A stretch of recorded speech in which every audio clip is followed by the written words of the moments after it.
Welcome back to Legalese 123, where we are covering cases across America.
If you could stand and face the clerk and raise your right hand. You swear or affirm to testify truthfully in this case under penalty of law? Yes. Thank you. Now you can have a seat.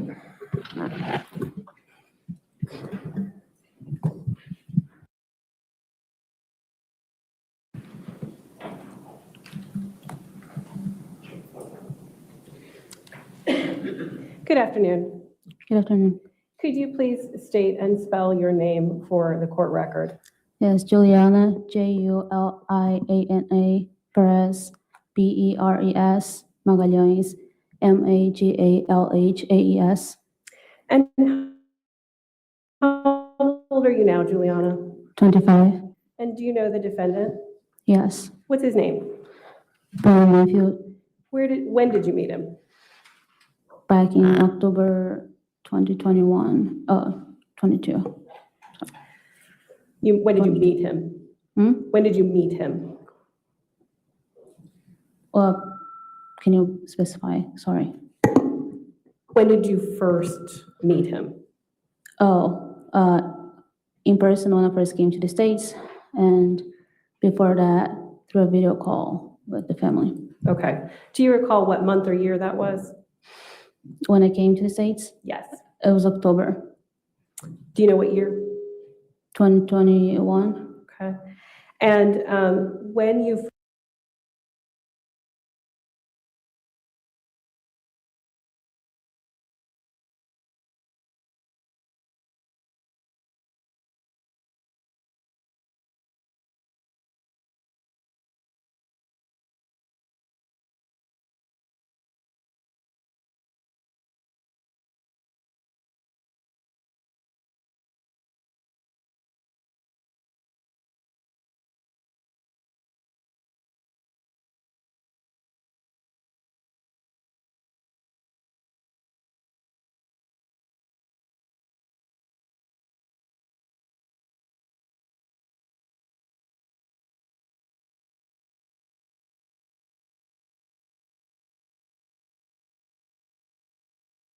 first met Mr. Banfield, what was your relationship to him? It's professional. He was my boss. And you said he was your boss. Yeah. What was your job? I was their au pair. And so you said you worked as an au pair. What does that mean?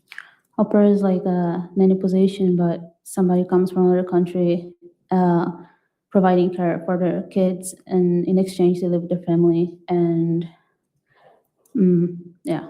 Okay. basically. Do you get paid to be an au pair? Yes, How much? $200 a week. And how long of a stay did you have as an au pair? We can have from a year to 2 years, but as an au pair, I stayed for a year. Okay. And did you, so you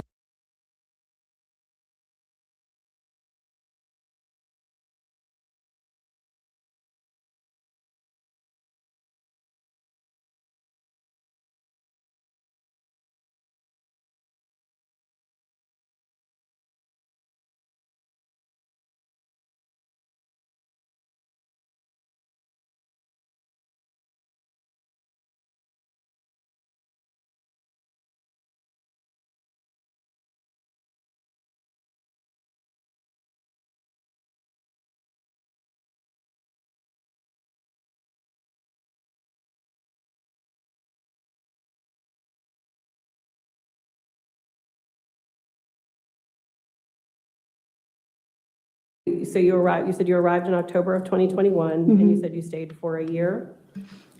Yeah, And then did you extend that stay? yes. And how long did you extend the stay for? I think it might have extended for another year. Let's talk about when you lived with the Banfield family and worked for them as their au pair. Where did you live? I lived in their house, in their home. Okay. And who lived there with you? It was Brendan, his wife, Chrstine, and their daughter. And we know who Brendan is. Yeah. Who's Chrstine? Chrstine was Brendan's wife. And you said their daughter? Yeah, What was their daughter's name? Valerie. What was your life like with them? With the family, Yeah, when you first got there, what was it like? it was kind of a period for me to adapt to the family, to my job, to the country. But I was very welcome, I guess.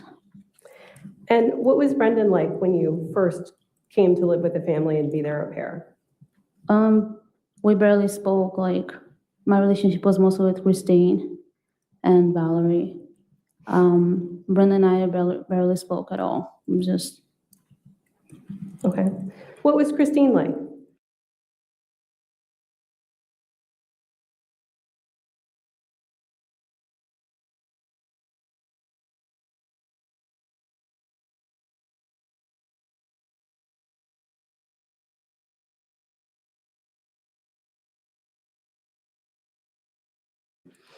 Chrstine was very friendly, very welcoming,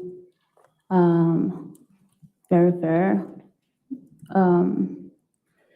Yeah, Did you spend time with her and spend time with Valerie together? yes. And did you spend time on your own with Chrstine? Maybe a couple times going to a store or, yeah. Do you recall if Chrstine had a blood disorder? I heard about it, yes. And do you know the name of it? I do not know. Do you know if she took any medication for it? As far as I know, no. What was Valerie like? Dollar is very loving, very caring. It's just, How old was Valerie when you met her in 2021? she was 3.5, I guess. I'm sorry, say that again. 3.5. And were there any other children that were living in the Banfields home while you lived there too? No, Do you know if they had an au pair before you were their au pair? yeah. Who was that? It was Amanda.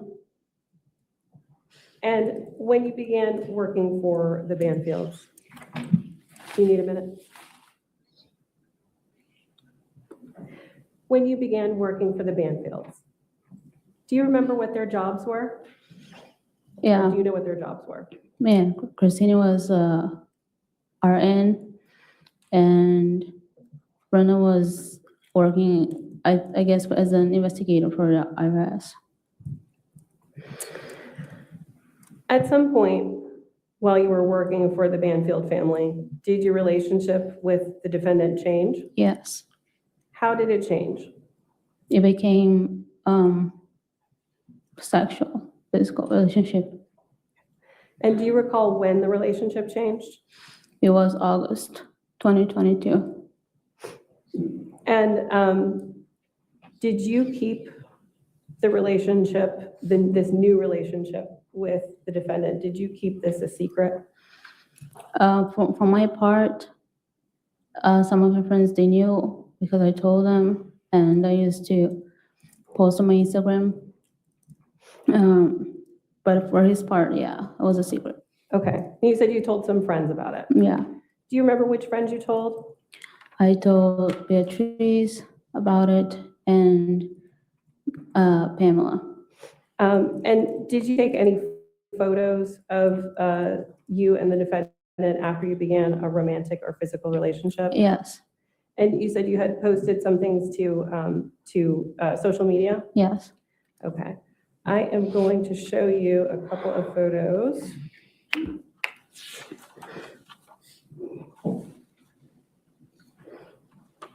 And if I could have this view be to the witness and counsel only, please. Yes, ma'am.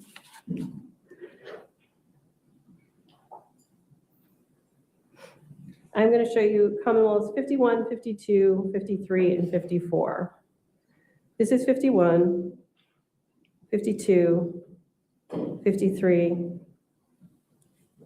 and 54. Do you recognize these photos? Yes, I do. And how do you recognize them? It's me and Brendan. And are these social media posts that you made? Yes. Judge, at this time, what I would ask the court to do is admit these as Commonwealths 51, 52, 53, and 54. All right, any objection? Okay, 51, 52, 53, and 54 in evidence. And we can publish the Yep. first one to the jury.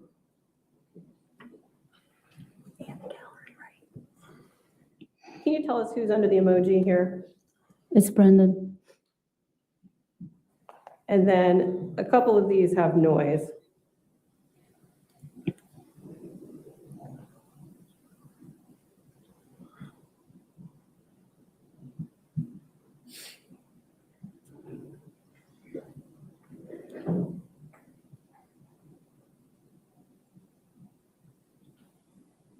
And then this one, Commonwealth 53, can you describe who this is? It's Brendan's hand, And whose leg is that? my leg. And the date on the photo that is posted, is that the date that the photo was taken? Yes. And this photo here, Commonwealth 54, who's under the emoji? It's Brendan. Do you know when this photo was taken It's from the same day as the previous picture. as the previous one? Mm-hmm.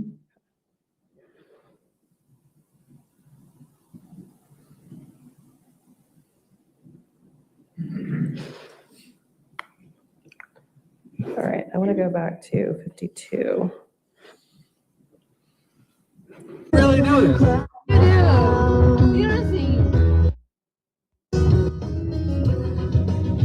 I need you. I miss you. And now I want you. And in that post, who is present in that post? His person behind the emoji. And who is behind the emoji? Brendan. And is it you and Brendan singing in that post? Yes. So you began a sexual relationship with the defendant in August of 2022 when you were how old? I was 21. And when this relationship began, did you ever think about how it might end? No, I didn't really think it was serious, a relationship. And did the defendant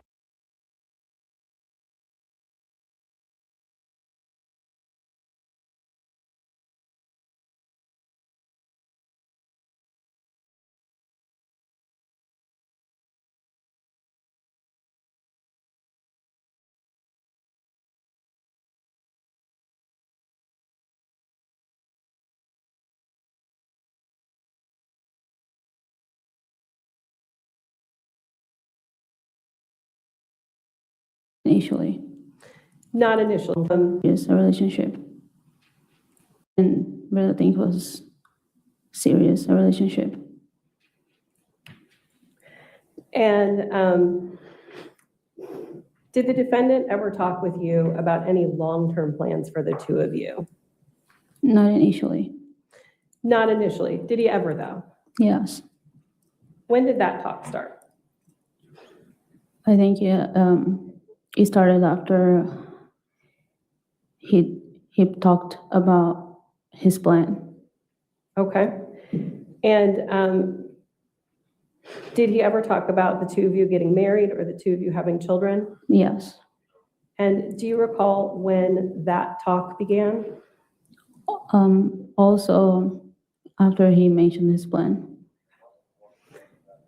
Did he ever talk about his relationship with his wife, Chrstine Banfield?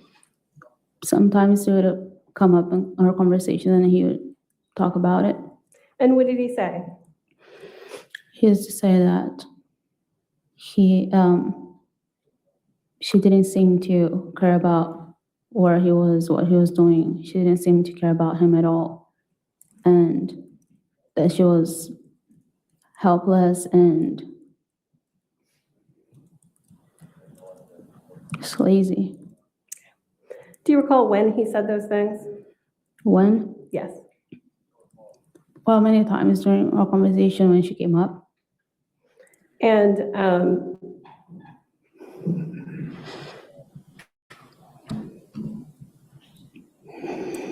did he ever talk to you about anything else about his relationship? Did he ever talk about getting a divorce with her?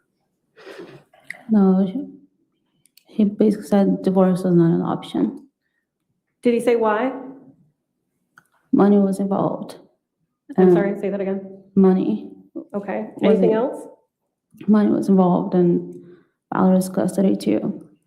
And what about those things? Did he say anything? Valerie's custody too.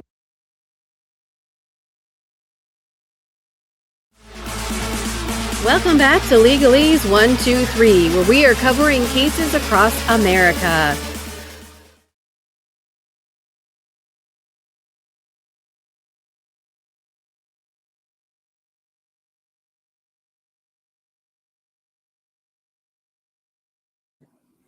Money was involved. I'm sorry, say that again. Money. Okay. Anything else? Money was involved and Valerie's custody too. And what about those things? Did he say anything specifically about money or Valerie's custody? Yeah, he said that he didn't want to have to share Valerie with Chrstine, that she wasn't good for Valerie. So he wanted to have Valerie full time. And money, because she should have more money than he would if they ever split. And so he didn't want to get divorced. Did he tell you what he wanted to do? Yes, What did he say? he mentioned his plan to get rid of her. And you said he mentioned his plan to get rid of her. Yeah, When did he talk about that first? I would say it was in October 2022. And what specifically was his plan to get rid of her? Initially, he didn't really know what he would do. He just mentioned that he was thinking about it and he would think better and let me know when he thought about it. Yeah. Where were the two of you when this first conversation took place? New York. And were you on a trip to New York with only him?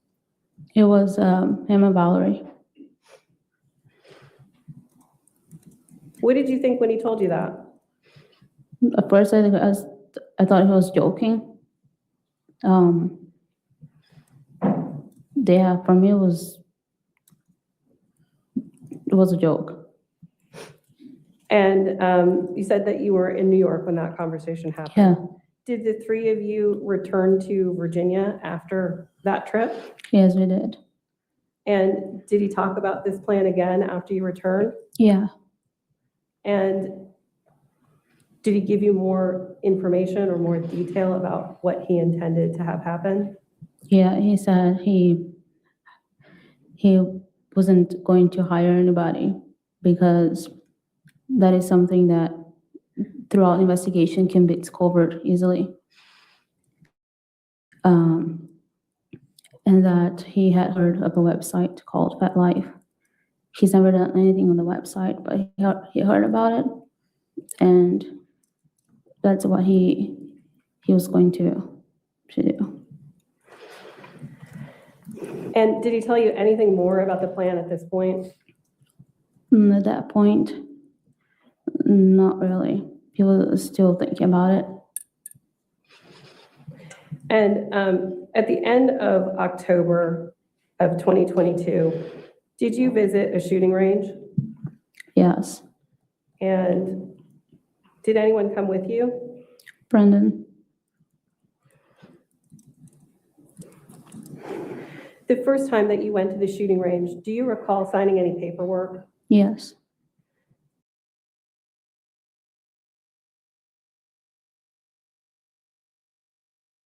Did you visit a shooting range? Yes. And did anyone come with you? Brendan. The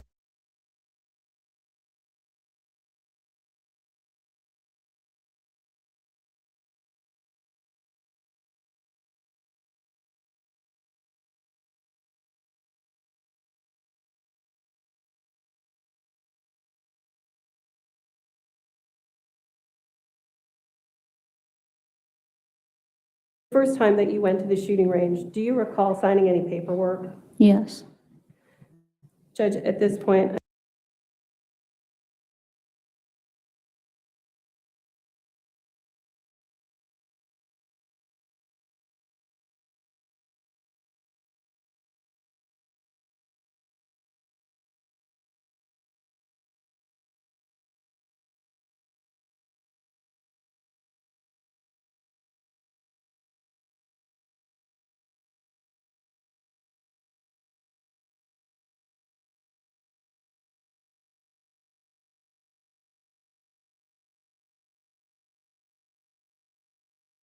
did you visit a shooting range?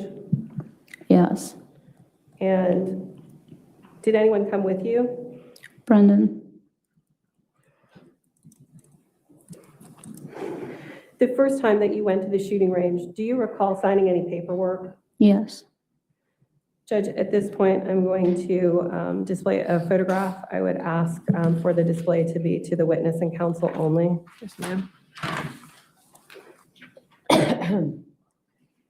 I want you to look at the screen in front of you. Do you have, is there a document on your screen? Yes. Okay. And I'm gonna scroll through this document for you slowly. Just for the record, could you, the exhibit number of the Oh, document? it is exhibit number 56. Thank you.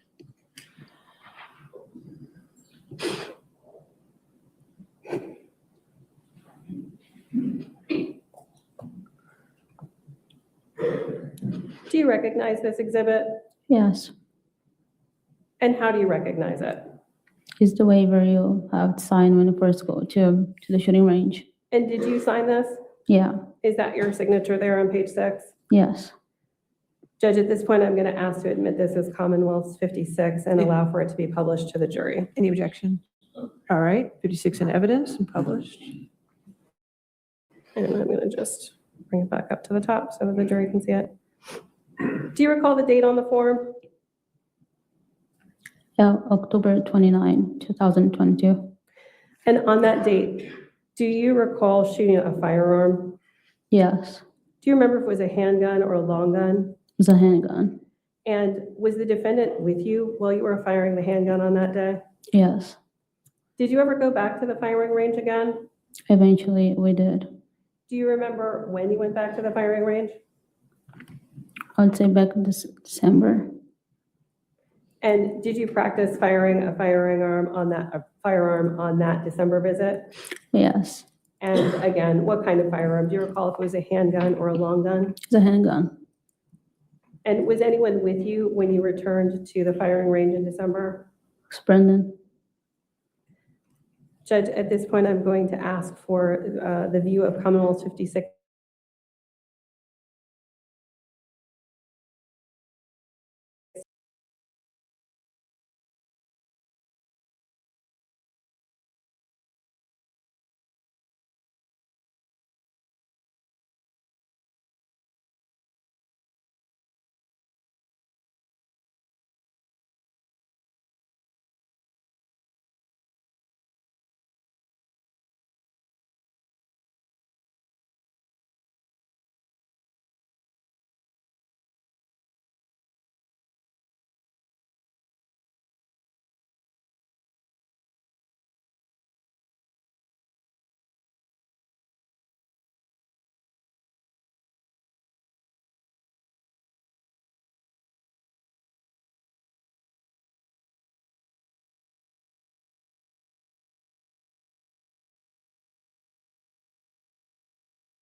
And I am going to move to Commonwealth's 57 for the view of the witness and counsel only at this point.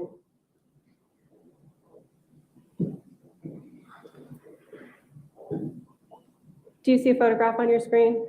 I do. Okay. And do you recognize this photograph? Yes. How do you recognize it? It's me at the shooting range. And do you know who took this picture? Brendan. Judge, at this point, I am going to ask to have this admitted as Commonwealth's 57. All right, any objection to 57? All right, 57 evidence and published. Did the defendant tell you why he wanted to return to the firing range for that second visit? Yes. And why was that? It's in case I need to use it if something goes wrong.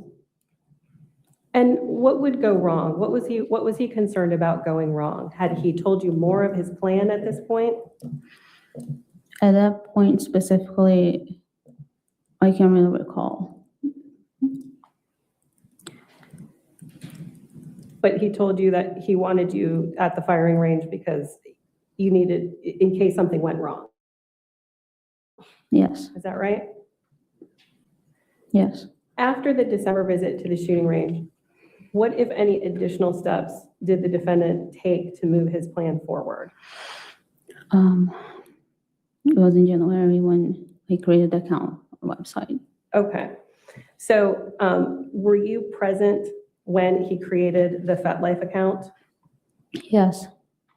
And did he use his own email address to create the account? No, he did not. What email address did he use? He created a new email account for Chrstine and Chrstine's name. And were you there when he created that email address? Yeah. Yeah. And do you recall what device he used to create the email address? To her laptop, And when you say her laptop, whose laptop are you talking about? Chrstine's laptop. And do you recall what device he used to create the FetLife account? That was the laptop. And when you say the laptop, are you talking about Christine's laptop? Yes. And do you recall the name of the profile that the defendant created for the FetLife account? Anastasia Knight. And was there a photograph added to that profile? Yes. Who is the photograph of? It's Christine's body in a bathing suit. And who added the photograph to the profile? Brendan did. And who typed the words for the profile? He did. I'm sorry, say that again? Brendan did. Okay. If I could have the view terminated to the gallery at this point. And I am going to ask for exhibits 58, 59, 60, 61, 62, 63, 64, and 65, all photographs to be displayed to the witness and counsel only at this point.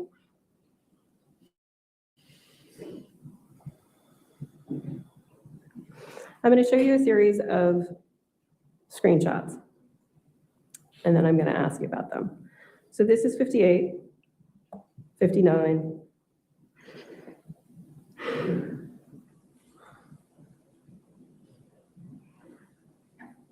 60, 61, 62, 63, 64, and 65. Do you recognize these photos, these screenshots? Yes. How do you recognize them?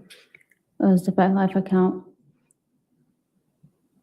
And Judge, at this point, I'm going to ask to admit Commonwealth's 58, 59, 60, 61, 62, 63, 64, and 65 to be admitted under seal and published to the jury only. All right.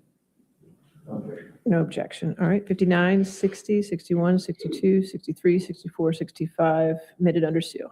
Okay, I'm going to run back through them.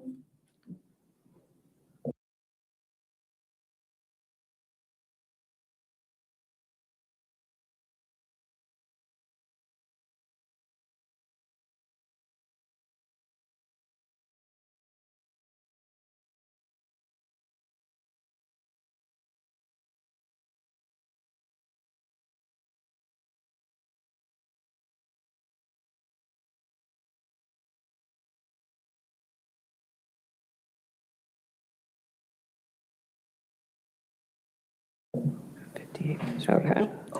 So Commonwealth's 58, is this the FetLife profile that was posted? Yes, And the about section here that we can see, who wrote the words in that? Who composed that? Brendan.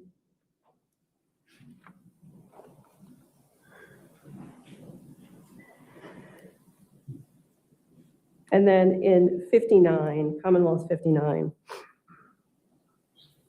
is this also a part of the FetLife profile? Yes,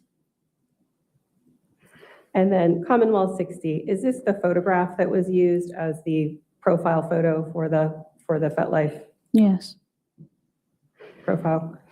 And then Commonwealth 61 here, is this the group, for lack of a better word, that this profile was posted in? oh, sorry, can you repeat it again, please? Sure. This photograph here, Commonwealth 61, is this the group within FetLife that you use to communicate with other users? Yes, And then Commonwealth 62, is this the post that you and Brendan used on FetLife?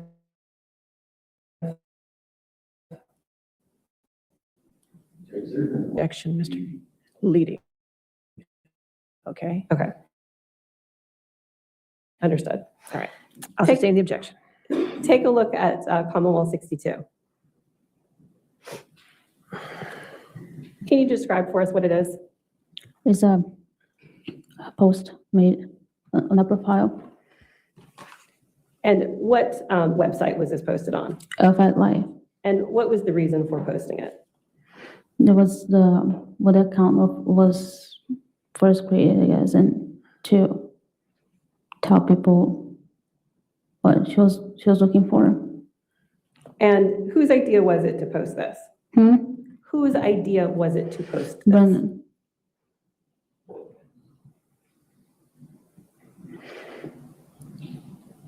Okay.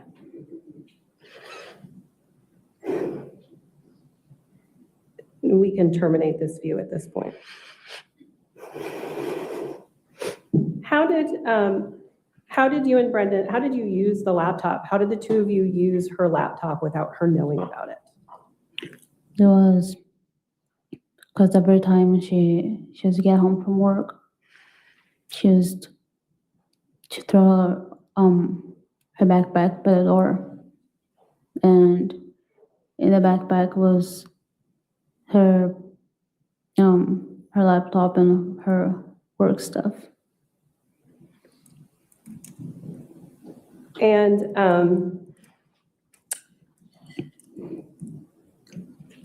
once the FetLife account was created, what, if anything, did the two of you do with it? Texting other people, other guys. They would also text looking for whatever it is that they're interested in. Okay. And had Brendan explained to you at this point in time, or was there any explanation given to you about what it was that he was using FetLife for, or what it was he was looking for from another FetLife user? Yeah, What was Well- that? the website is for BDSM, people that like that kind of stuff, and he said we would be able to find somebody that plays like aggressive or that likes playing with blood and that kind of stuff. And why? What was the, what if any reason did he want to find someone like that for? Well, because the person would be eventually, the person would be invited to come to the house, and he needed to know that the person was willing, or he was going to do what he had in his mind. And what was he using FetLife to ask other users to do to the Anastasia profile? Things like pinning her down, gagging her, spanking.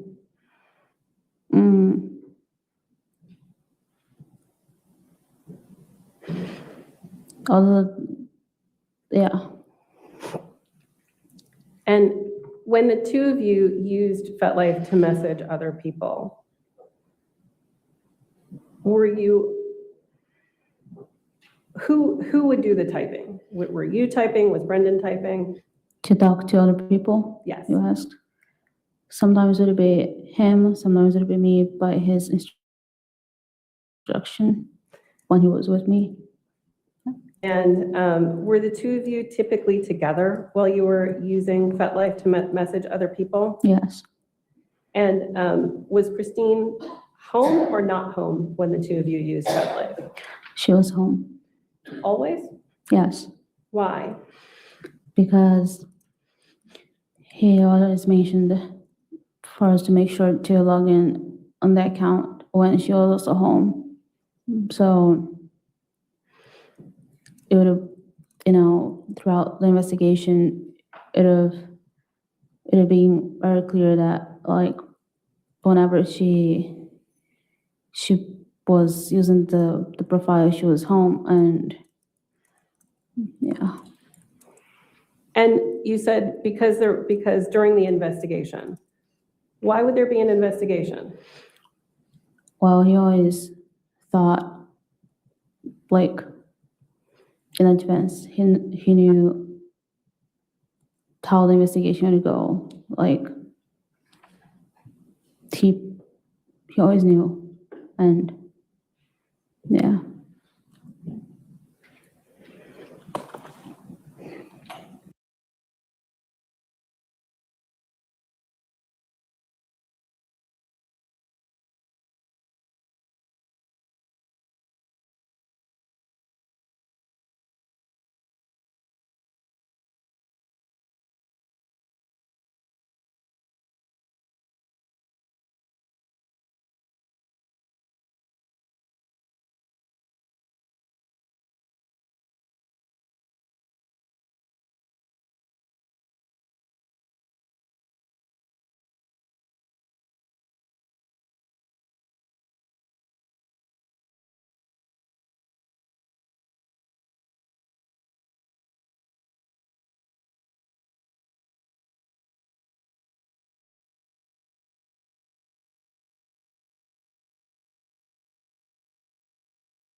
But why did he know? What did he know? Yeah, why? You said because he always knew about the investigation. What did he know about an investigation? There hasn't been one yet. He knew eventually we would have one investigation Why? because there would be a murder, and it's just what happens. Investigation. Did he tell you that? Yeah. What specifically did he tell you about that?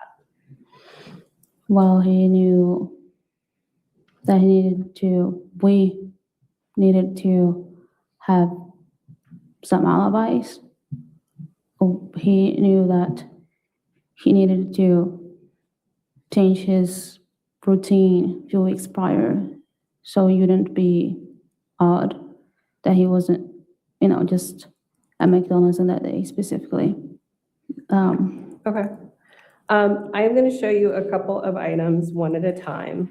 The parties have stipulated to the admissibility of the next two items, well, the next several items. The first two are going to be Commonwealth 66 and 67.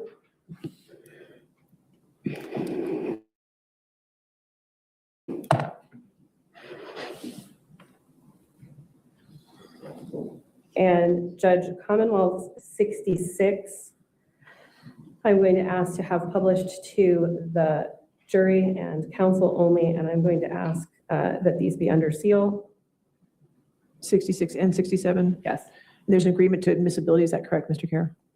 Okay. So 66 and 67 are in evidence under seal?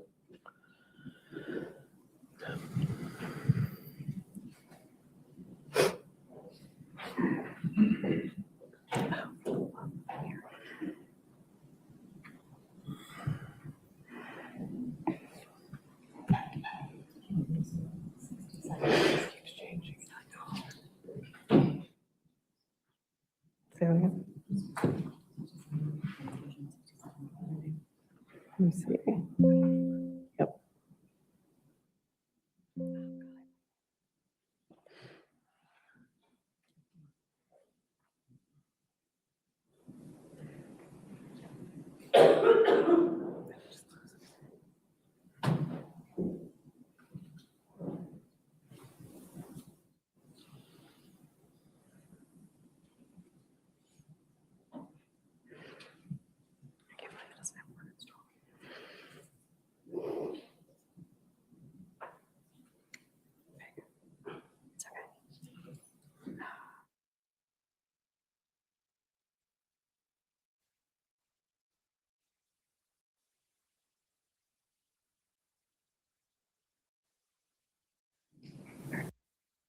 And then we'll go back.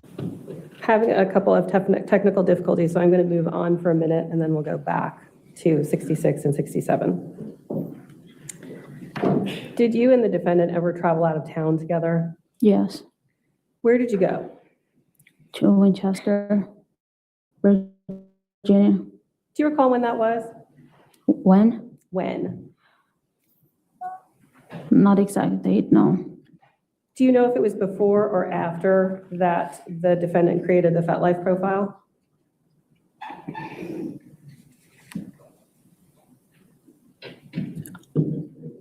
Can I say if I'm not 100% sure though?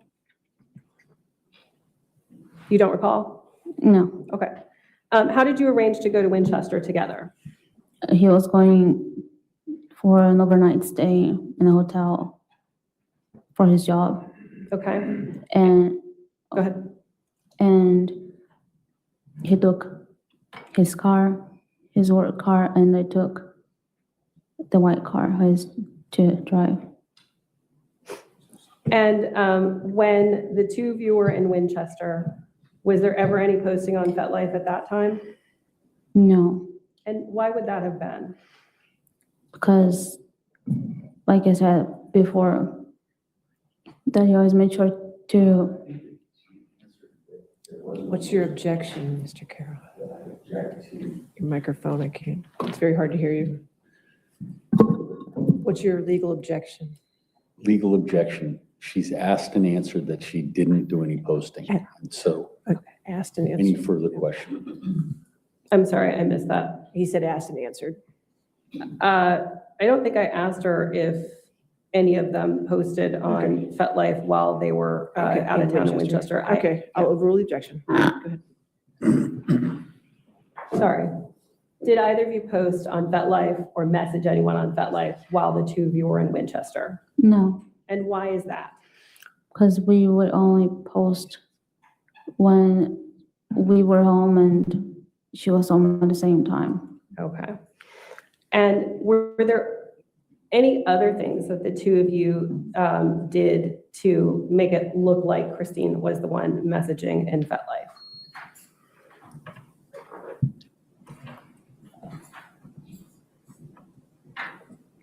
Do you want me to ask that a different way?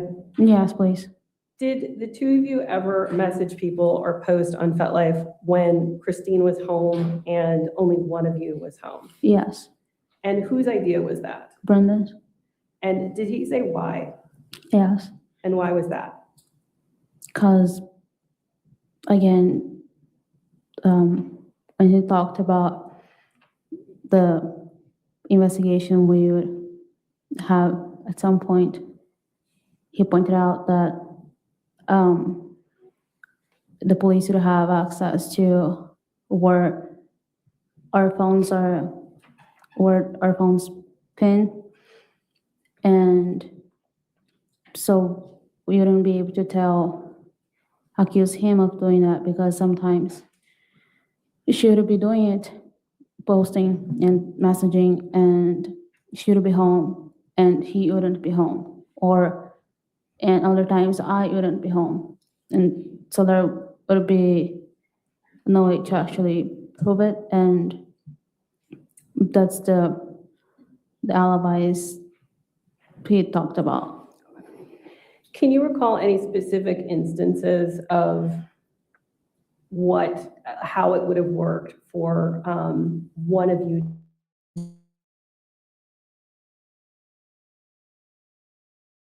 to go to the home?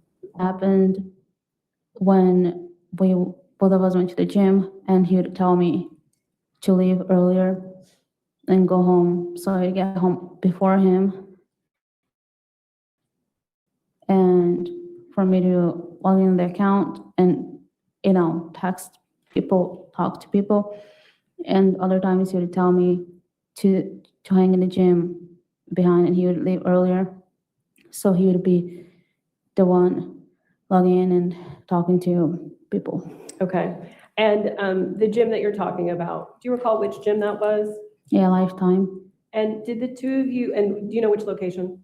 Yeah, Ruston. Did the two of you go to Lifetime Fitness together frequently? Yes. Did Chrstine go with the two of you?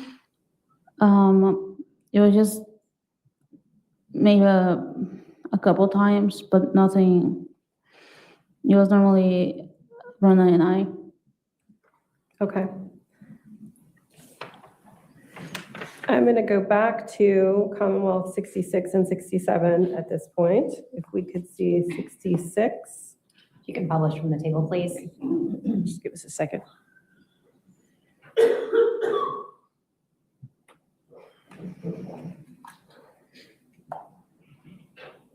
Jury, it's already in evidence in the gavel. These were. Oh, it's sealed. No, never mind. Okay. All right, so looking at Commonwealth 66, can you see it on your screen? Yes. Okay.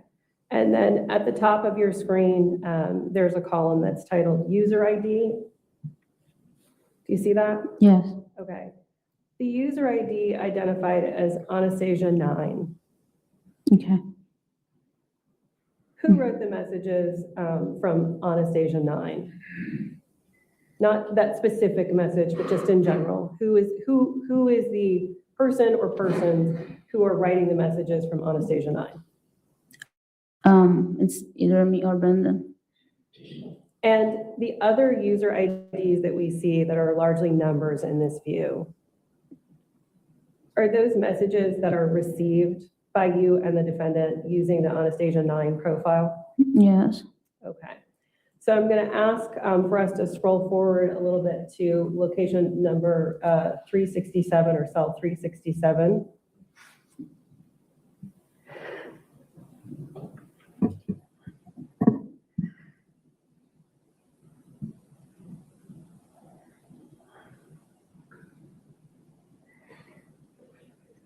The user ID Taco Supreme 7000. Did you come to know who that was? It's Joe.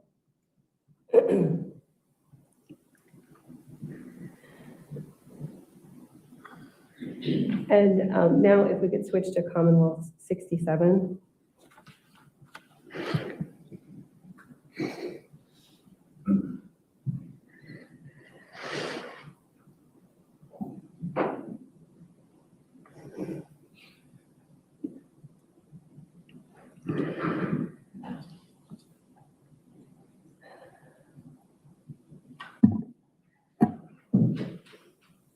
The Taco Supreme 7000 profile that you came to know as Joe Ryan. We see we see that profile, and we see Anastasia 9 communicating in this view of the spreadsheet. Do you recognize these as FetLife chats that you and Brendan wrote from Anastasia 9 and received from Taco Supreme? Yes. And when the two of you were using FetLife, I've asked you before what it was that Brendan was looking for. What is it about Joe's answers and messages that attracted Brendan to selecting Joe? Did he ever tell you? He told me at some point too, but he was always making comments like that Joe was the white person. Did he say why?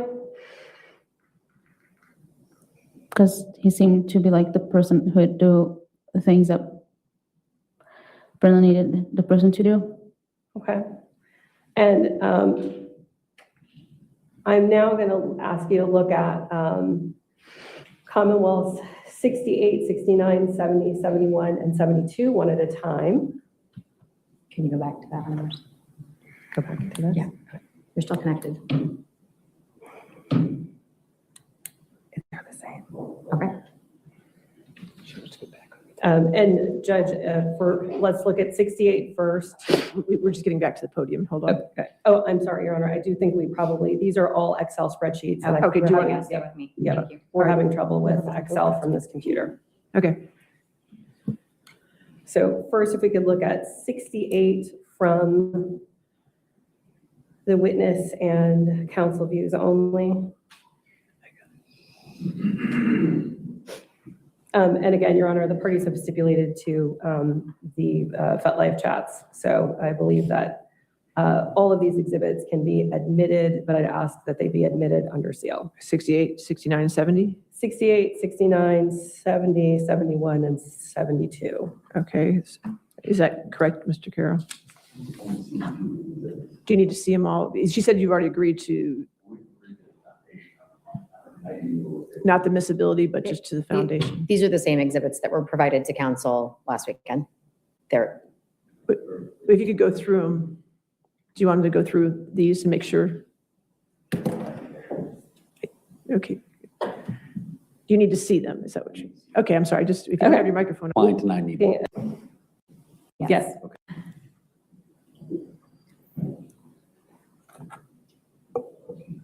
Is this 69 we're This looking is at now? 69.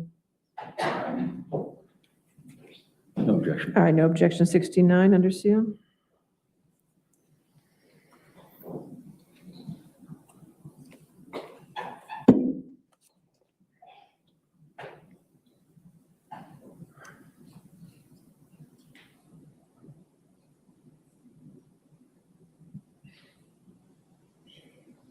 No objection. That's 67? Is that correct? I'm sorry, 70? That's 70. 70, okay, 70 under seal. 71. We could look at 71.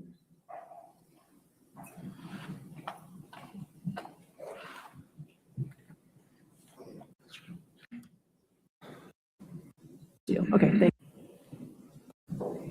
68. Again, in the menu, in the title bar there, you see ID, conversation ID, user ID, body. So the conversation ID that we're looking at, I just want to check and make sure we're both looking at the same thing. 446774523. Yes. Okay. So we see these messages between this user ID and then the Anastasia profile. This user ID says, wish I could get you to come meet me at my hotel in Richmond next Wednesday night. And then the Anastasia profile says, thank you, Richmond is too far for me. I'm looking to chat a bit before meeting someone. So why would it be that you guys wouldn't have pursued this user? Because all along, his plan was for the person to come in the house. Yeah. And when we're looking again at the Anastasia profile, is it you and/or Brendan, who is operating the Anastasia profile. Yes. Then if we could move on to Commonwealth 69.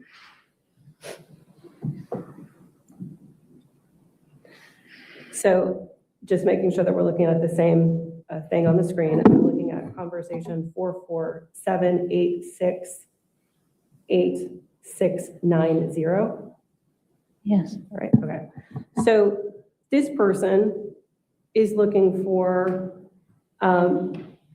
someone to meet up with at restaurants and coffee shops and just talking and getting to know one another. They'd like to go to an event eventually, and they say they're pretty new to FET World, but willing to learn. And then the Anastasia profile says, I'm not looking to go out on dates, sorry. Why is it that the two of you wouldn't have pursued, why would Brendan have not pursued this person to further converse with? Sorry, I'm sorry. It's okay. So this person is asking to meet out in public. Mhm. Is that something that Brendan was interested in having the Anastasia profile do? No, Why not? because again, he needs somebody that would agree to come to the house. Yeah, so could do the things that he needed the person to do. And meeting out in public is not something that. No. Let's look at the exhibit Commonwealth 70.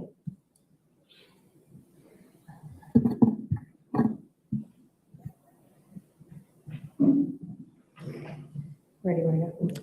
I want to stay at the top first. Okay. So again, just making sure we're looking at the same document. I'm looking at conversation ID 452-721-523. Yes. Yes, okay. So this user ID messages the Anastasia profile and says, saw your ad, I'm interested, a little bit about what I like and have done in the past. First off, restraints, and I've used rope and some leather cuffs and some vinyl tape. The profile goes on to describe pretty specifically what experience and what equipment that this person has and can bring to this relationship. Is this someone that is this someone that the two of you might have been interested in? Can I just read it over? Say that again? Can I just read it over? Yes, of course, take your time.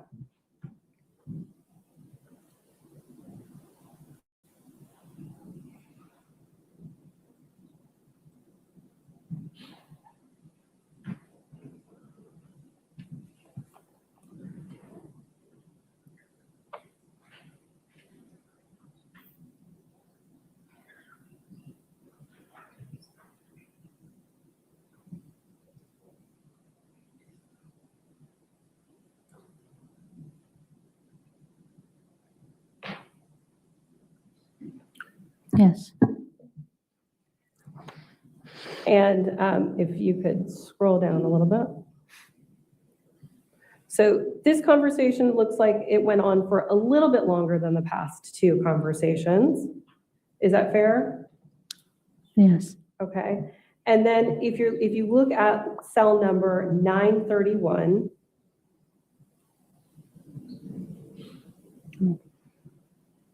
the profile says, the other user says, I would expect that you might want to meet somewhere in public before doing anything in private. Your call on how or when to do that. Most weekdays I could get away at some point during the day to get a bite to eat or coffee or a drink after work. And then it goes on from there. Did you guys answer that? Take a look at the spreadsheet and let me know if you see an answer to this request to get together. No, And why wouldn't you have responded? because that's not something he was interested in, going for a coffee or meeting in public. Okay. And then if we could go on to Commonwealth 72.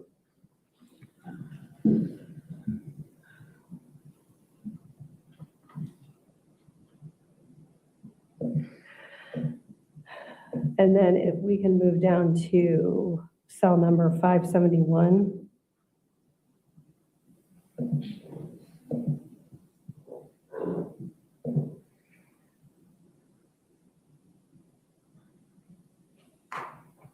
I have to blow up to say it again. Conversation, and let's make sure I'm looking at the same conversation again. I'm looking at conversation 448599624. Yes. Yes, okay. So in this conversation, there's some initial talk, and then in cell number 571, the Anastasia profile says, I don't have restraints. It's something you would need to bring and be comfortable doing. Sounds really intense. And then there's more, but I'm not going to read that aloud. Why did the other user need to bring restraints? Well, because she, we didn't have it. And whoever the person was going to be was supposed to bring all the stuff, like the restraints and or cups, whatever the person's supposed to have to bring. And whose idea was that? Brendan's. And what else was the person eventually supposed to bring? Eventually, you want the person to bring a knife. Okay. And when we look at cell number 572, this user responds to the Anastasia profile, and this user says, so I'm a vet. We'd need to work up to restraints. I don't recommend them until the second or third time, once trust is there. And then in 573, this user says, if you're for real, let's grab a drink or coffee in public to see if there's attraction, no expectations. I work out in Fairfax County on Tuesdays if you're around. And then Anastasia responds in 574. And is it you and Brendan still operating the Anastasia profile at this point in time? Yes. So you tell her, I'm not interested in going on a regular date. That takes away from the excitement and the thrill of the first meeting. Why is that? So this is the third time that we've seen FetLife users saying, let's meet someplace, let's meet in public. And this person says, essentially, I've been doing this a while, and usually we don't get to that part until the second or third time we meet. So why is it important why is it significant why is it again that that the Anastasia profile keeps refusing to meet in public? Because of the plan I had in mind, that to happen in the house, the person would need to come over, bring their stuff, and because it was not Chrstine talking, so there was no way going out on a date to first meet the person. All right, let's move on to Commonwealth 71.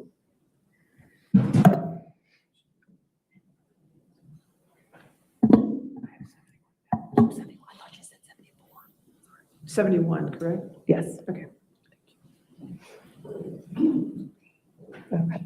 And then just again, make sure we're looking at the same conversation. I'm looking at conversation ID 446943660. Yes. This conversation, and I'm going to ask if we could just scroll through the conversation so we can see kind of the length of it. So it looks like this conversation,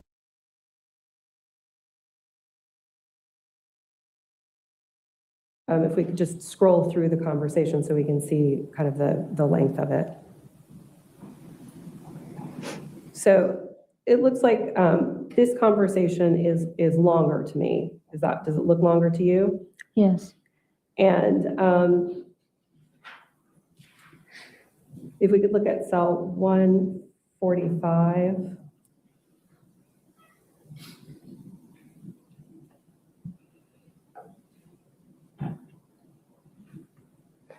So in this conversation, can you take a look at cells 145, 146, 147, and 148, 149?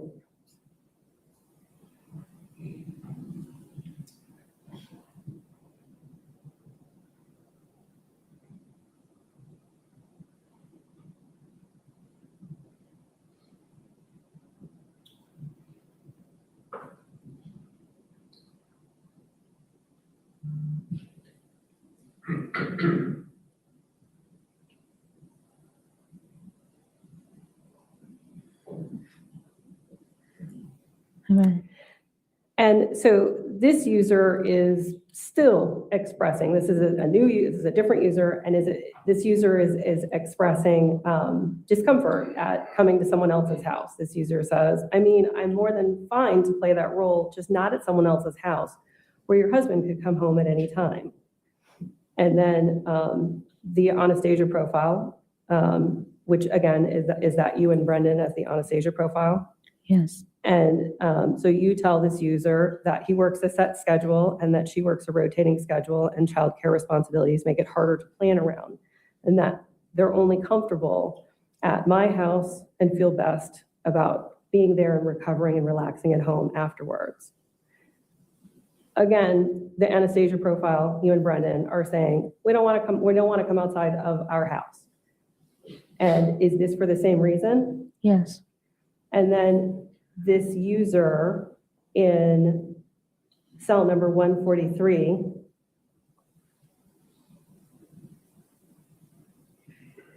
tells her, the concept is very hot, yeah, but the way you explain it does not look great on my side if anything were to go wrong.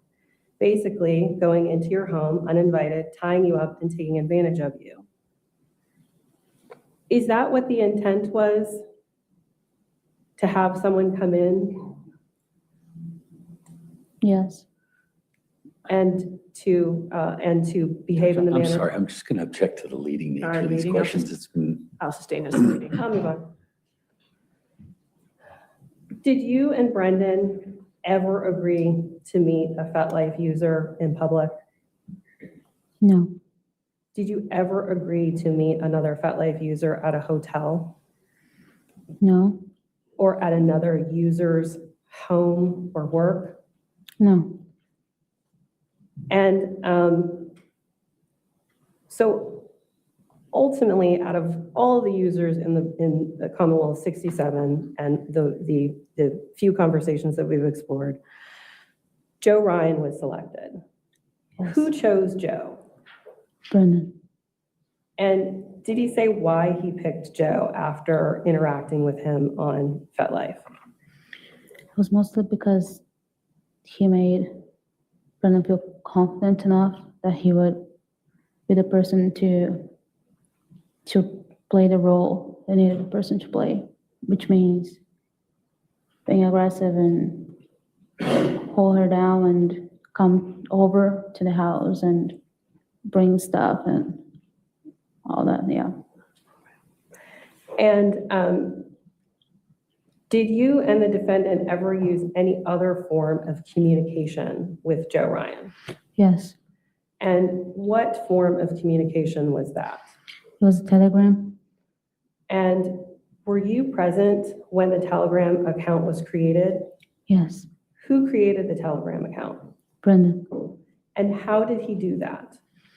He used her laptop on its anonymous page, and he had her cell phone with him at the time because he needed to receive a code on her cell phone so she could create the account on Telegram. And how did you and the defendant communicate with Joe Ryan on Telegram? By texting. Did you use any other form of communication on Telegram with him? Phone call, like, phone call. And who was it that spoke on the phone with Joe Ryan when you had that phone call? I spoke to Joe. I think so. Your Honor, if we can switch from the table to podium. Which one? The podium? Yeah, podium. Okay, podium. Take the jury home.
When you spoke on the phone, did Joe comment on your accent? Yes. What did he Those- say? That was the first thing he said. As soon as I said hi, he was surprised that I had an accent. And he asked, "Oh, you have an accent?" I didn't know. And I told him, yes.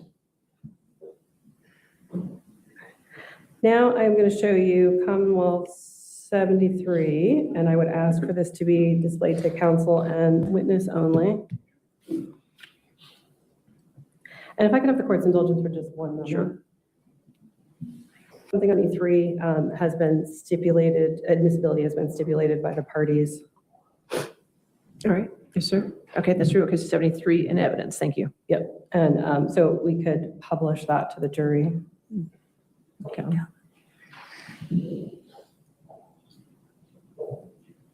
I'm going to scroll, this is a lengthy exhibit, so I'm not going to scroll through bubbles. Who Brendan and And then we see the green bubbles are from Joe. The owner is Joe. Yeah. Did you come to know who that person was, or did you learn who that person was? Joe, Mhm. I mean, just when he came to the house that day, the 24th. I'm looking at page 2. Joe sends a message on February 20th that says, "I'm looking forward to Friday." Who chose February 24th, 2023 as the date? Brendan, And did he say why he chose that date? he did say why, but right now I can't recall. Okay. I'm going to scroll forward to page 28, which I apologize for the scrolling, but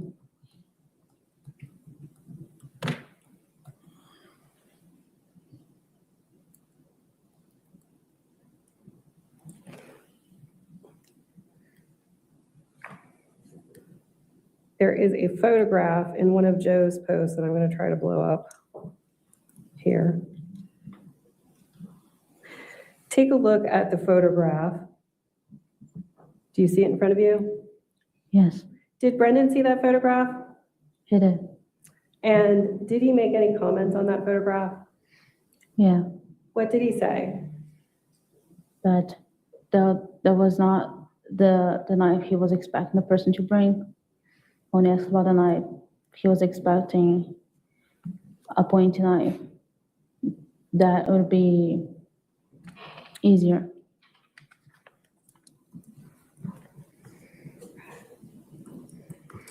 All right. And I'm going to move down to page 41.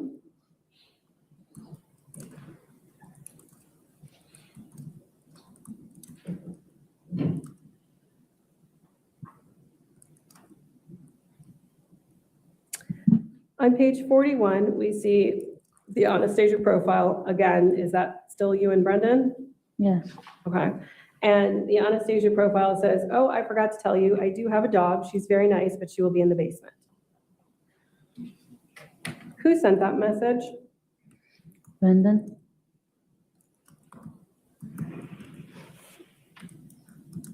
I am going to terminate this view here. If I could ask for it to be terminated to the gallery.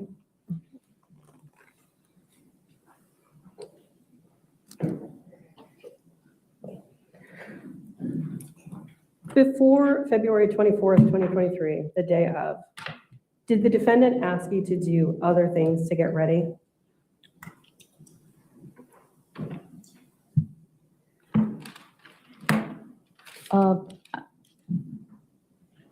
Can you ask differently?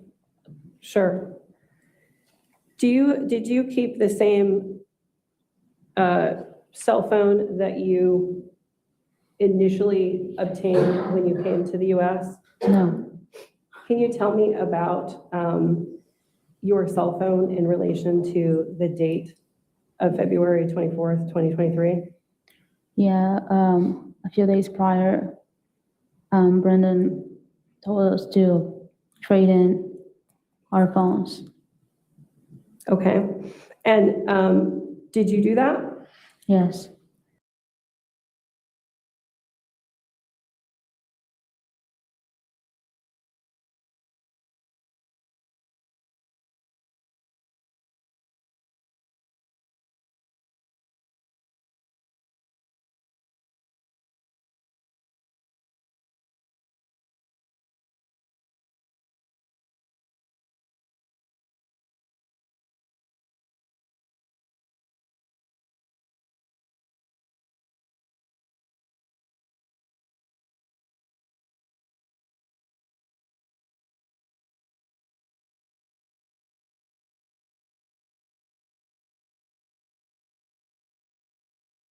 And why did you do that? Why was it necessary to get a new phone? Because he told me to get rid of my other phone where it had her pictures and other stuff, and because even if I reset my phone, it was to be able to see the things I had before. And what about your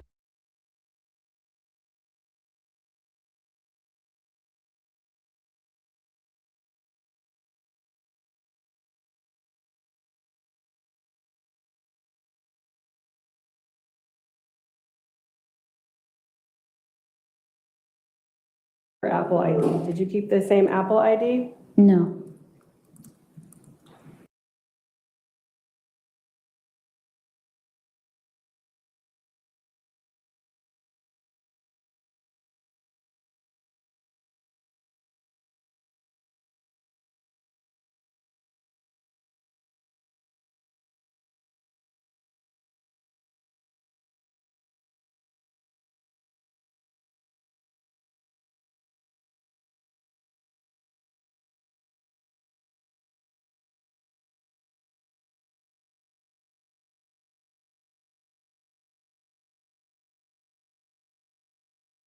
Why did you change Apple IDs? Because they also said that it would be able to see through my Apple ID the things I had on my phone before. And did Brendan get a new phone as well? He did. Do you know, did it happen at the same time or at a different time than you? A different time. And was there anything, were there any changes to the home? Yes. And can you talk about that? They changed all the windows in the house. And Brenda's description of the window was more soundproof. That's how I would say it. I'm not sure if that's how you call it, but that's a description. Okay. And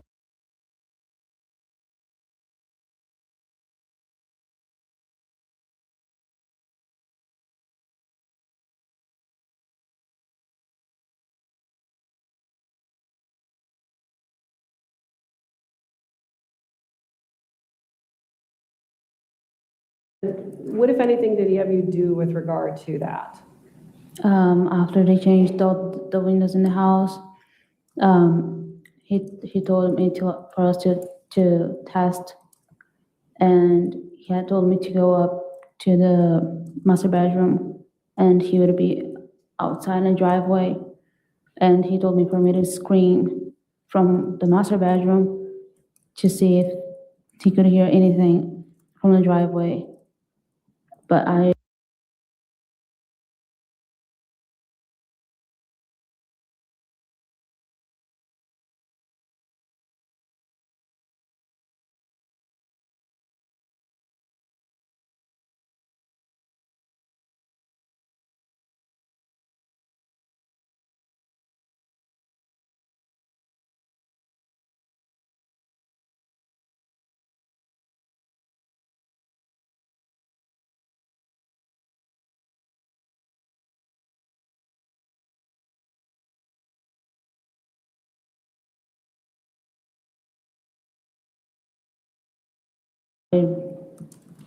didn't do it.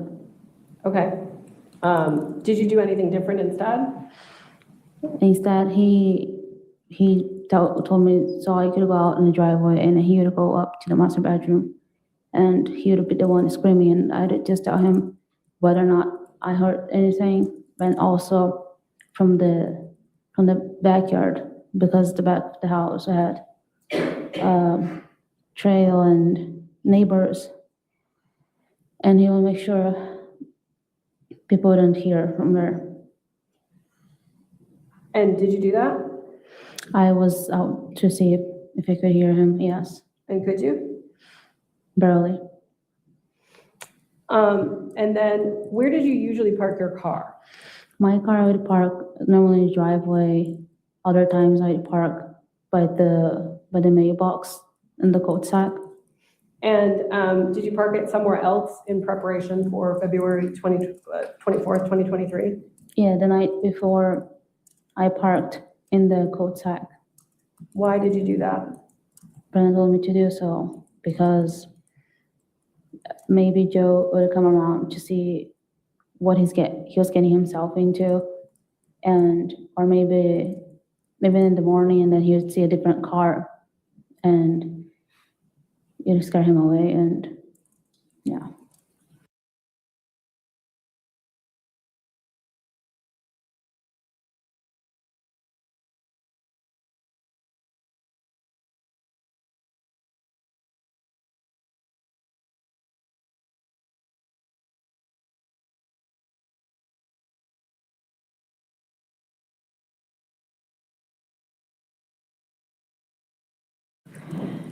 And then, so those are all things that you did. Did the defendant do anything else in preparation for that day? Yeah, he went around in the neighborhood, checking for ring cameras, doorbell cameras, the doors. He knew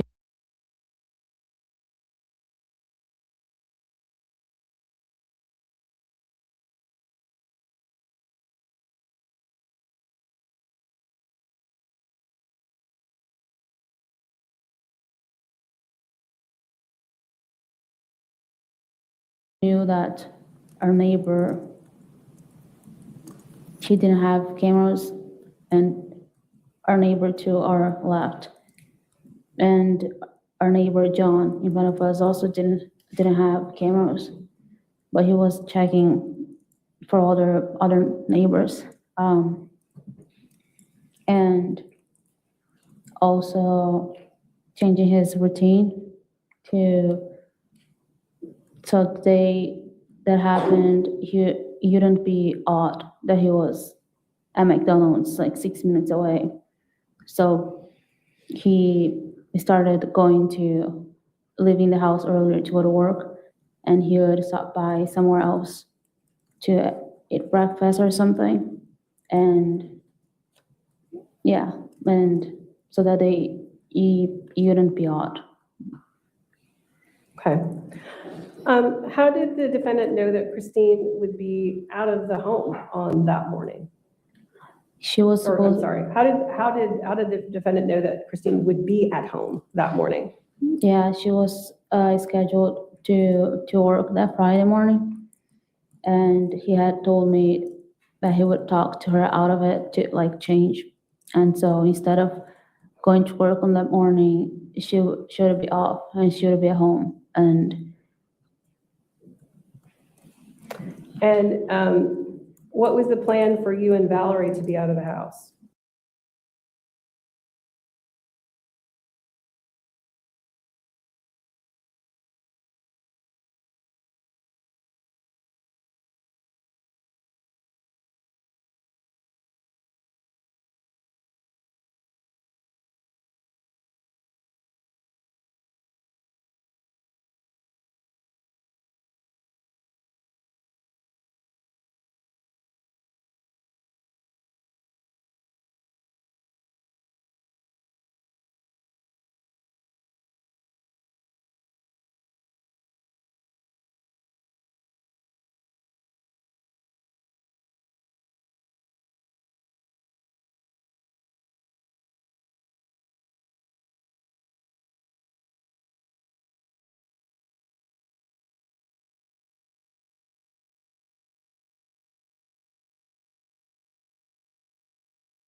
He had said about telling her that Valerie and I would go to the zoo, spend all day at the zoo, and we would be leaving the house early.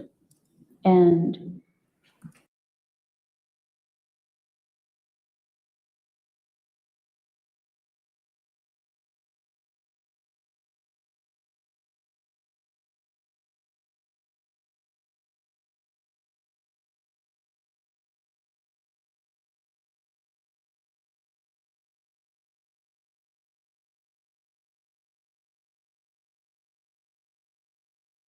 so, yeah, that was the plan for me and Valerie.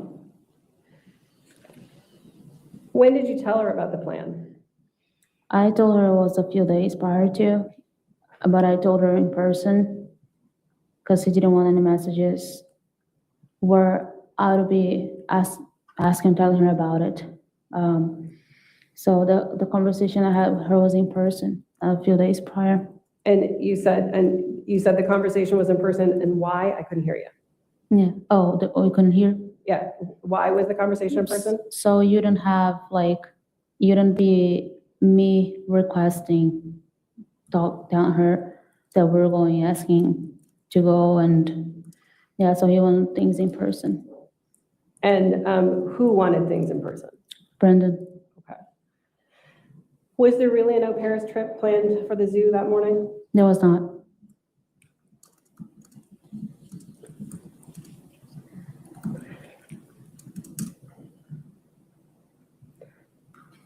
When you woke up on the morning of the 24th, what happened first?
I woke up early. When you woke up on the morning of the 24th, what happened first? I woke up early. I think I had an alarm on my phone and went downstairs to the kitchen. Do you recall what time you got up? I would say 6 something. Did you wake up Valerie that morning? No, Brendan did. And who brought Valerie to you that morning? Brendan. Did he say anything to you when he left Valerie with you? She said Chrstine was asleep. And what did you do next? Next, I started getting her ready downstairs. And yeah, for now, I was just getting her ready, like in the living room downstairs.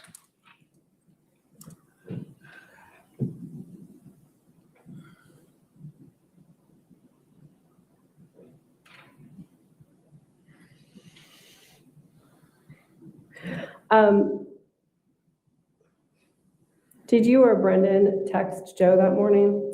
Yes. And on what platform? On what? On what platform? How did you contact him? A Telegram. Okay. And in the Telegram messages, we can see instructions for Joe to park in the driveway. What exhibit is this? I'm sorry. I'm sorry? What exhibit is this on Oh, the I screen? apologize, Your Honor. This is Commonwealth 73. 73, so it's already in evidence, so Yes, it we is can already in publish it evidence. to the Yeah. jury. Thank you. I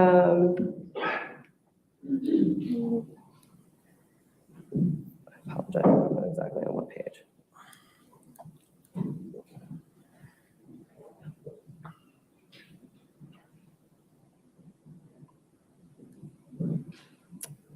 I'm just going to move on. I can't find the page at this moment. How is Joe supposed to get into the house? I had told him during the phone call that the door would be unlocked. Okay. And who unlocked the front door? Brendan did, using Chrystine's cell phone. And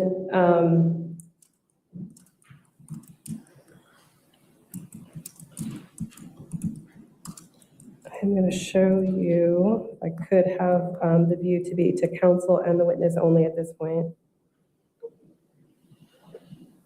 Commonwealth 231. Was that 231? 231. Thank you. Can you see that? Yes. Do you know what that is? Do you recognize that? I would say it's Chrystine's cell phone. And do you recognize the app that is showing? Yes, that's the tab that will control the front door lock and the thermostat in the house. And is this the app that was used to unlock the door? Yeah, How is the door going to stay unlocked? it has to be changed. It has to be deactivated through the app on the cell phone. The person can choose how many minutes the door is gonna Okay. lock and Judge, at this point in time, I'm going to ask to admit Commonwealth 231, Any objection? Okay. All right, 231, and that can be gotcha, published to the jury. and published. Yes.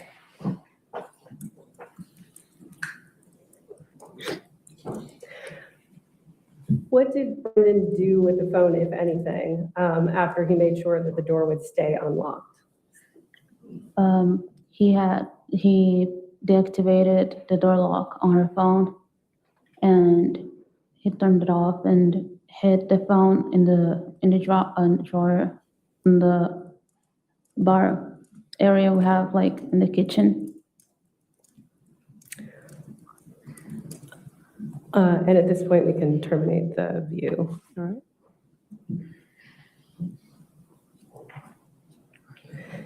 Before the two of you left the house that morning, did you have any other conversation with Brendan? No, he had, after a text to Joe, he said, Brendan told me he would be leaving the house at that moment for me to wait a few minutes before leaving the house with Valerie. What, if anything, did he give you in that morning before the two of you left? Gun, What kind of gun? handgun. And what did you do with that? I put it in my pocket, in my sweater.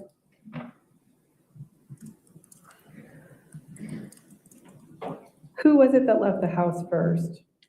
Brendan did. And what was the plan for him that morning? Where was he going to go and what was going to happen next?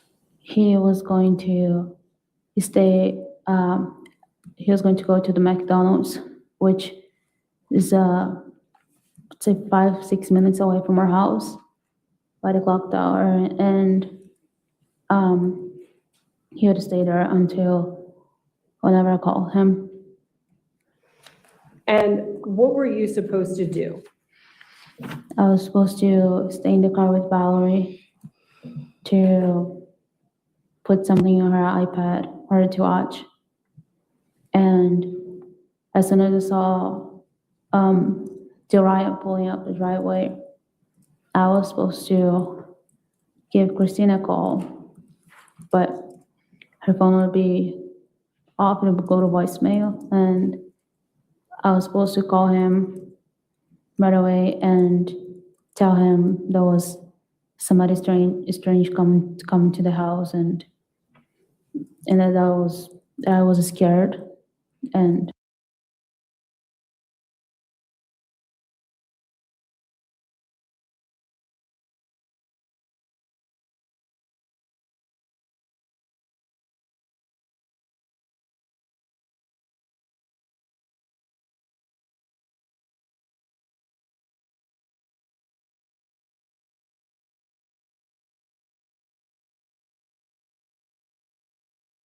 but her phone would be off and it would go to voicemail. And I was supposed to call him right away and tell him there was somebody strange coming to the house, and that I was scared. And yeah. Okay. And so let's go step by step. Did you leave the house? Yeah. Did you go to the car? Yes. And did you put Valerie inside the car? Yes. And did you begin to put a show on for her? Yeah, I was trying to connect her tablet on the Wi-Fi on my phone, Okay. so I could put on a show for her on Netflix. And then what, if anything, did you see after that? Think after a couple minutes, I do not know how many minutes passed. That's when I saw Jill pulling in the driveway, and I was still parked in the cul-de-sac, and I called Christine's phone and went to voicemail, and I called Brendan right after, as he had instructed me to do. And did Brendan say why he wanted you to call Christine's phone and then call his phone? Yeah, so then you'd have the phone call history on her phone that I had tried to call her. Yeah. And then what happened next? You said you saw Joe arrive. Mhm. What, if anything, did you see him do? He just went straight to the driveway and parked next to Christine's car. And I called, after I called Christine, I called Brendan, and then he picked up the phone, and I was telling him just the way he had said, and like there's somebody strange coming to the house, I'm scared. And he told me for me to stay there, he would be coming home, and that he would try to also call Chrstine. I'm going to go backwards a little bit. Do you recall when it was that Brendan told you, when Joe arrives, call Chrstine and then call me? Do you recall when he told you that? It was throughout the whole process when I think he had all his plan in his mind, and then he just told me how things were going to happen. This is gonna happen. You do this, and then you do that, and that's gonna happen. But I cannot say for sure like the period like when that was. I cannot say it. At this point, you've seen Joe Ryan go into the house, you've made your phone calls. What, if anything, happened at this point? After I call Brendan, he says he's coming, and then a few minutes pass. Again, I don't know how many minutes, but it felt like forever. And he arrived. He parked his car next to the mailbox, and he got out the car. He was crossing the street, and I got out the car. I got Valerie out of the car too. Then we went following him to the back of the house, to the door that leads us into the basement. Okay. And whose idea was it to go into the basement? Brendan. And whose idea was it for all of you to go into the basement? Brendan. And did all three of you go into the basement together? Yeah. And when you accessed the basement, did you go in through the front door of the house? Did you go in through the back door of the house? How did you get in? The three of us got into the house through the basement door, which was in the back of the house. And when the three of you went into the basement, did anyone lock the door to the outside that you had just come in after you went inside? No. After when I saw it, I did not recall locking the door or doing anything with the door. Do you recall if their dog was in the basement when you went inside? I saw her in a flash. And also because I knew she was going to be there in the basement. But what happened with her after that, I don't know. Okay. Did she go upstairs with you? What is it? I'll move on.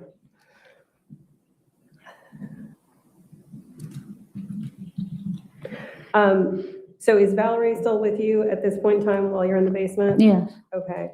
And so what did you do with Valerie? Brendan had told us to stay there in the basement. And again, I knew we were supposed to stay there, she and I. And he went upstairs to the main floor. Okay. And what if anything did you do? I just stayed with her. And after a couple minutes passed by, and I had told her for you to like stay here. And then I also went upstairs to the main floor. Was that something that you decided to do, or was that a part of, was that something that you were told to do? It was something I was told to do. It was part of his plan. Say that again? It was part of his plan. Okay. And when you say it was a part of his plan, whose plan? Brendan's. Okay. So you left Valerie in the basement, and you said you went upstairs? Mm-hmm.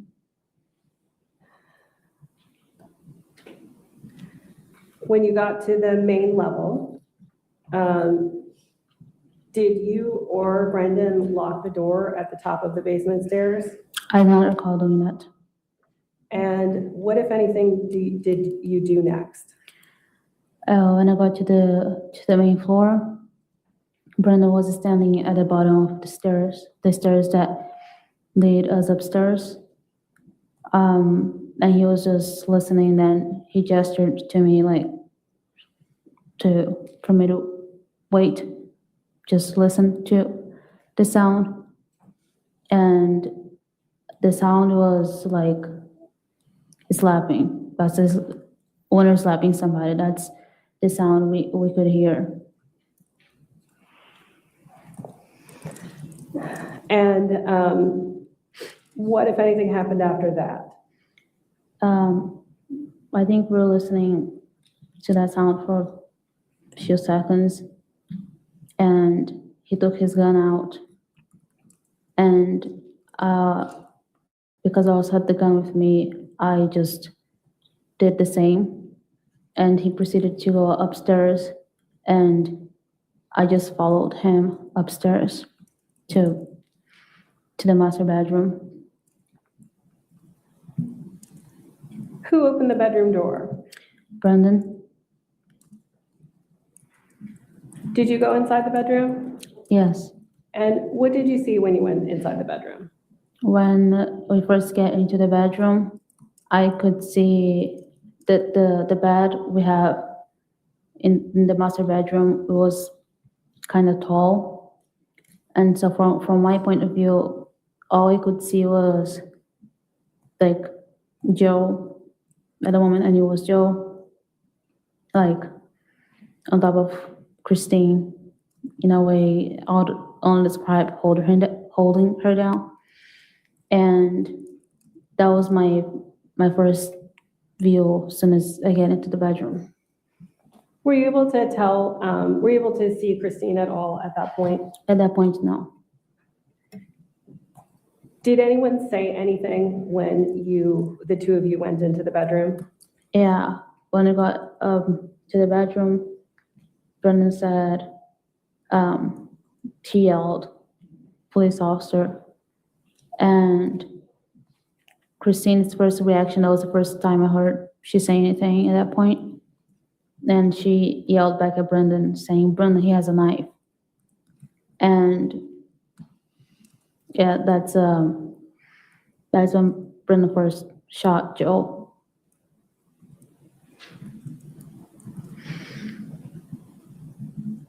Did you see Joe before he was shot? Yeah, What did he look like when he saw Brendan? shocked.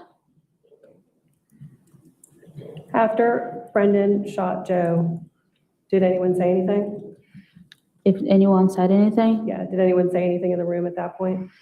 yeah, because Brendan ran to Chrstine. She was still on the floor, and I think that point she had seen me, and she said she had asked what to do to Brendan. I think regarding to that he shot Joe, and she said my name. She told me, Juliana, call 911. And what did you do? I called 911. And what happened after you called 911? At that point, Joe was already shot, so that's the sound in the background. And Brendan looks at me and just, in a way, for me, like to hang up the call. Did he tell you, did he say, Juliana, hang up the call? No, he did not. How did he communicate to you? A gesture? And what gesture did he make? This. And so what did you do after he made that gesture? I hung up the phone, the phone call.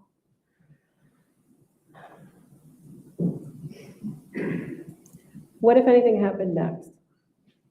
Next, he was on top of Chrstine. Joe was laying there, and did that for me to grab a towel from the master bathroom. We have the closet, and I just ran to the master bathroom and grabbed him a towel and to bring it to him.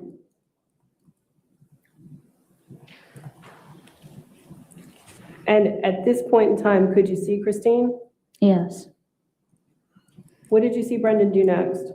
When I was bringing him the towel, he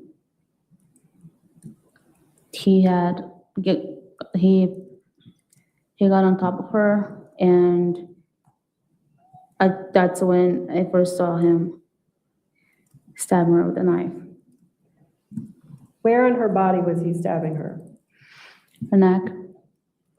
And were you able to see whether or not he stabbed her one time or more than one time? When I first saw that happening, I ran to the other side of the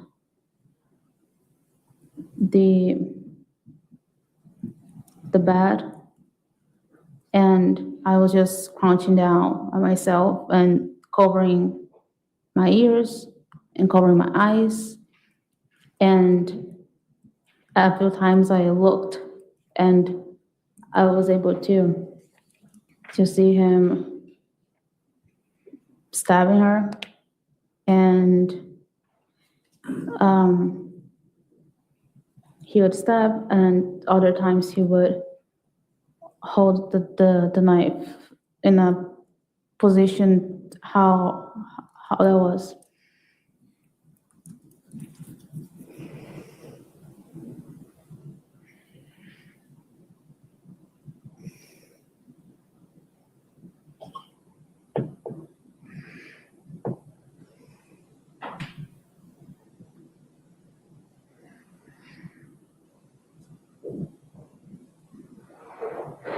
You said he was holding the knife in a position. Yeah. How was he holding it? This position, I think when the way he stabbed, he was just kind of like holding it, putting pressure on it. And was he just holding on to the knife at that point, or was he still stabbing her? I was holding on to the knife. Did you stab Chrstine at all? I did not. Did you touch Chrstine at all at this point? No, Did you get any blood on you? I did. And how did you get blood on you?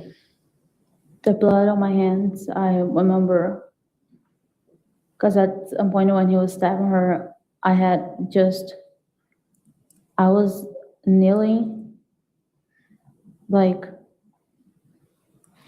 she was here, and Brenna was like stabbing her, and I came closer, and it was right here, and I knelt on the carpet, and I had put my hands on the carpet, and as soon as I felt blood, I just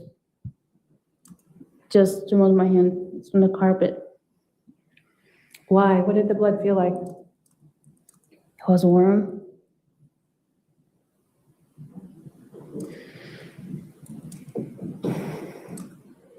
Did you get blood on any other part of you? Yeah.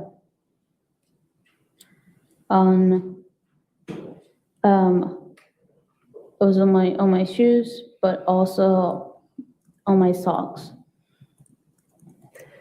How did you get blood on your shoes? I was walking around, I would say, freaking out, and I was pacing back and forth, and it was pacing and staying in place, covering my eyes and ears, and I didn't want to hear their conversation, and so I don't truly know like how I got blood on my socks. When did you take off your shoes? When Brendan had told me 21, 28, he was telling me basically to go to the master to the closet, to the safe. And he was telling me 21, 28, and it took me a while to know what he was talking about. And I was like, 21, 28, what? And we said safe. And before I started going to the closet, he told me, take off your shoes. And I took off my shoes, and I proceeded going to the safe. I got my tiptoes, like, with my socks on. Why was it that you went to the safe? Huh? Why did you go to the safe? Because it was also part of his plan, and for reasons I can't make sense of them now, given that I had the gun with me that morning. Yeah, But he wanted you to go to the safe? yes.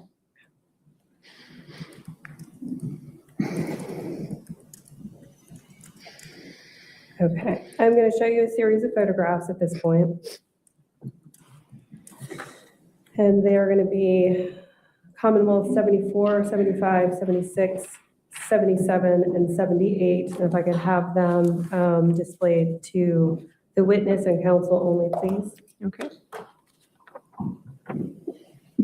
I'm going to scroll through these photos, and I'm going to ask you some questions about them. So this is Commonwealth 74, 75, 76, 77, and 78.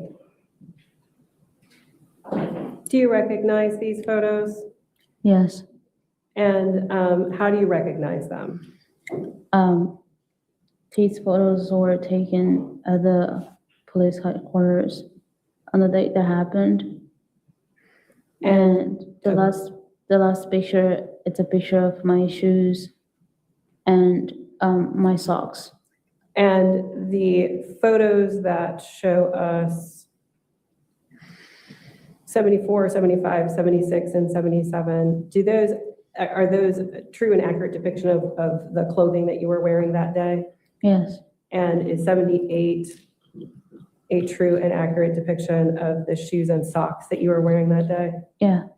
Judge, at this point in time, I would ask for the court to publish these to the jury. Push them in evidence. I'm sorry, Any if I could objection? admit them into evidence and then publish them to All the right. jury. No objection from the defense, 75, 76, 77, and 78 in evidence. And I'm just going to click through them so that they can publish.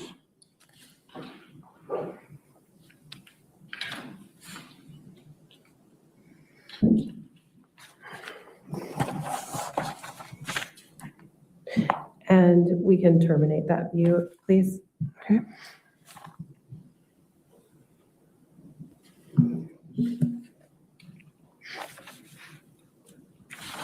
What did you do next?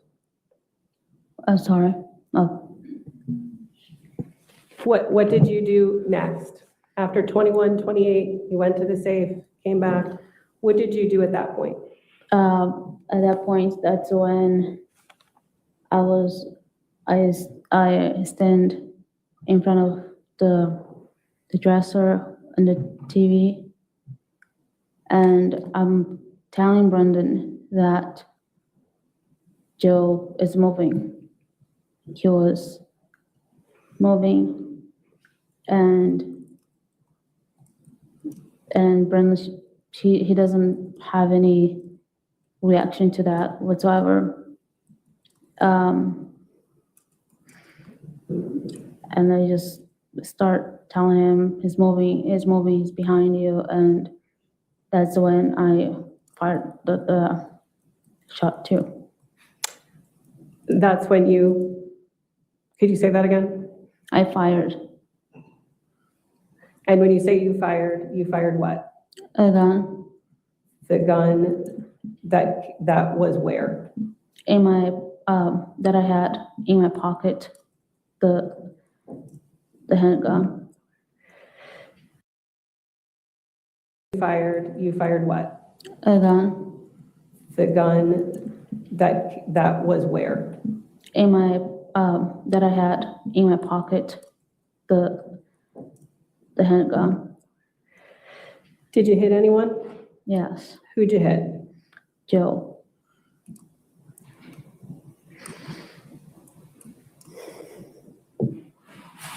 What happened after you shot Joe? After I shot him, he falls back.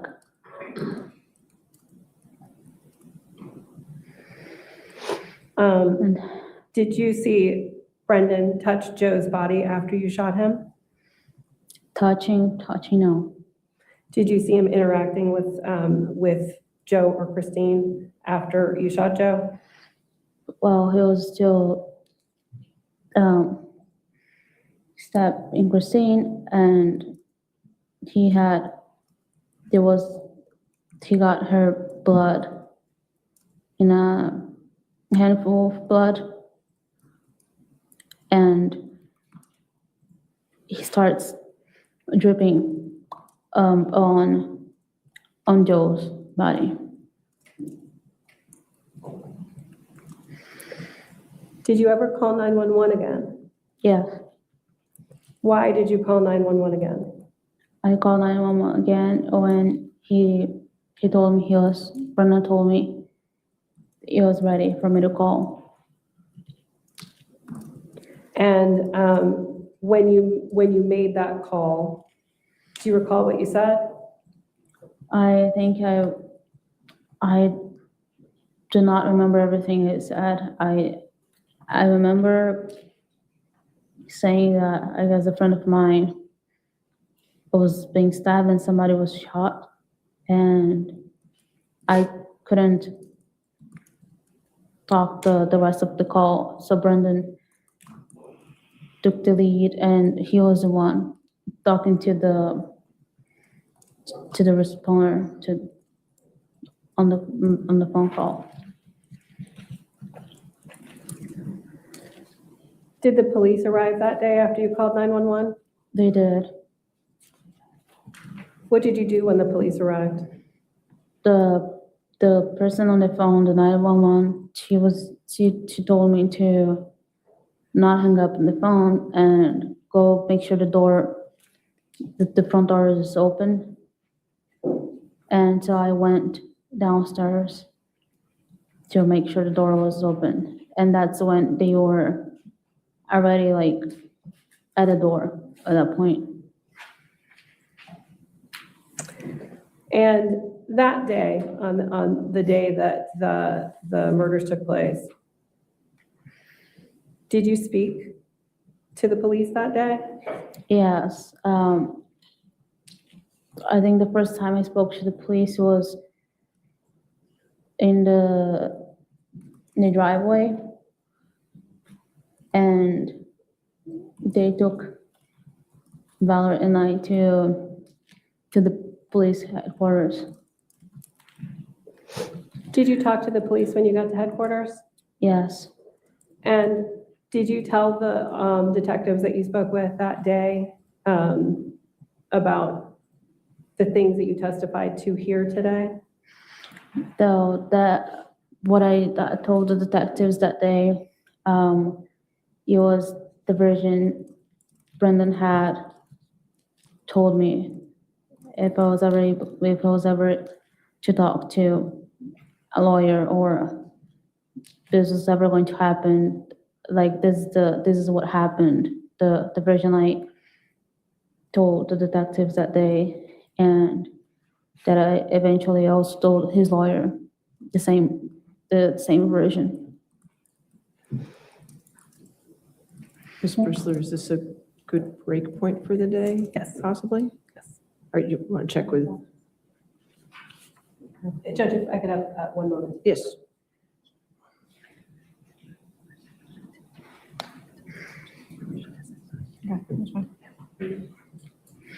Yes, Judge, this is a fine place to stop. All right, just stay right there, ma'am. Ladies and gentlemen, since it's 5 o'clock, we're going to go ahead and release you.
Thanks for watching Legalese 123.